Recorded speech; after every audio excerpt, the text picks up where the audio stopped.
What is going on, Lucid fans? Welcome back to Trending Stocks. Today I want to give you a good overview of what to expect for this upcoming week, what could cause a little bit more fluctuations in the price, and where I see things going at the end of the week. Before I get into any of that, make sure you guys hit that thumbs up and subscribe. I always greatly appreciate that.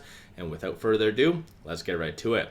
So when it comes down to this upcoming week, there isn't any earnings per se from any Apple's or any Amazon's equivalent that would cause any disruption within the broader economy. Similarly, though, there isn't any economic data points that's coming out that would cause any disruptions. It is to note, though, there's about 5 different instances of Fed speakers, so potentially that might cause some disruptions because you know them. They might be very much hawkish one day, bullish. They're all over the place. So you never know what might come in regards to that. I largely do anticipate that it's just going to follow and piggyback off of the technicals. Unless there is some random event that, for instance, Lucid does announce or the PIF or something like that. But I think at the end of the day, it's just going to largely affect and kind of piggyback off the technicals, which basically last week was just that. A little bit more of a realization that it was just a rumor about the PIF wanting to take Lucid private. So I think at the end of the day, just people were following the technicals. And so I'll touch on the technicals in a second, but I just want to go over what happened on Friday. So when it comes down to this is all the dark pool transactions, which in general were fairly good. Nothing really abnormal in that regard. Keep in mind, dark pool is very much linked to shorts. And when it comes down to shorts, I'll give you a quick update on that. Short score is currently 88. Utilization is 100%.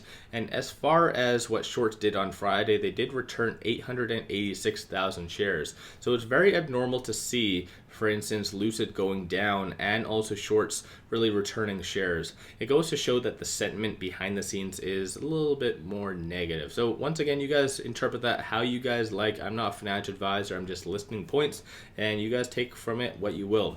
Cost to borrow is also 27.75%. And again, I've brought this up on other companies in those videos, but there's something abnormal happening. There's one broker out there physically charging basically pennies to short whatever stock it is. And in Lucid's case, as you can see, there is cost to borrow average, which is 27.75, the max 33.65, and Interactive Brokers right here is 25.05. But you do see cost to borrow minimum 0.35%. So of course there is a broker out there trying to incentivize people to short Lucid. So very much manipulation behind the scenes that is happening. And once again, it's not necessarily just with Lucid, but it does seem like there is one broker out there that's really trying to incentivize shorting within the market. So again, let me know your thoughts on that. And when it comes down to the secondary market, these are all the transactions. So a lot of transactions, but nothing like what happened on Thursday. And I did a quick video on that as well. Basically how there was 2 separate transactions, 80 mil each, equivalently 160 million in total. And clearly that will show that there was a big buyer behind the scenes that's really buying the Lucid dip potentially. But when it comes down to what happened on Thursday, there was a 1.75 million transaction, or at least a premium, 10.3, so that's definitely good to note. And based on the bid at the time and the ask, it does look like this was a sale. So just so you are aware of that. And then 2.2 million. So I think in general, Friday was a little bit lower. And when it comes down to the options activity, still very much optimistic. So roughly about 60% of all the activity from Friday was calls being purchased. So again, I see that as a pretty good sign if you want to consider it that way. And like I said, I like to see what's happening behind the scenes with institutions, clearly, as I've been bringing up. Number of ETFs holding Lucid is 112, so that is unchanged. And number of shares held by US ETFs is currently 109.43 million.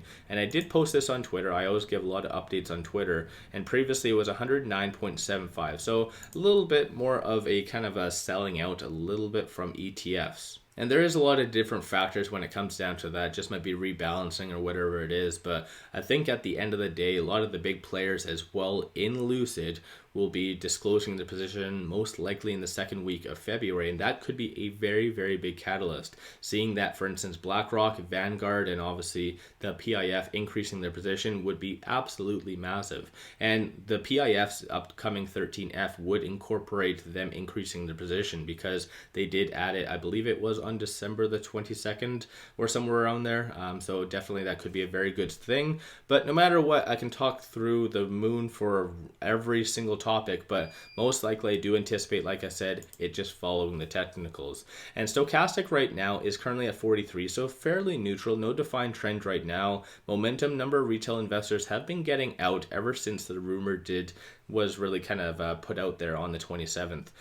When it comes down to on the actual chart, it's most likely just wedge bound between that 100-day moving average and the outside percentile of the Bollinger Band. And depending on what does happen from the Feds and what they say from any number of them, then that might cause it to potentially either break out from there or potentially go down. I don't think at this stage in the game there's enough to really get it over that 200-day moving average, which is 1457, which of course I'm sure a lot of people are very much happy and ecstatic about, but I don't see that happening this week.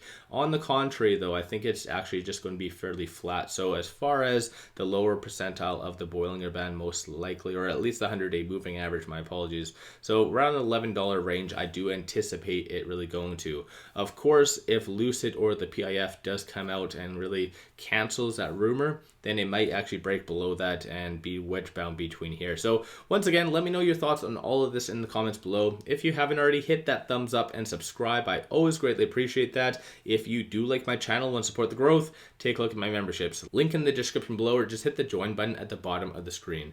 With that said, appreciate you guys watching. Let's all make a lot of money on Lucid.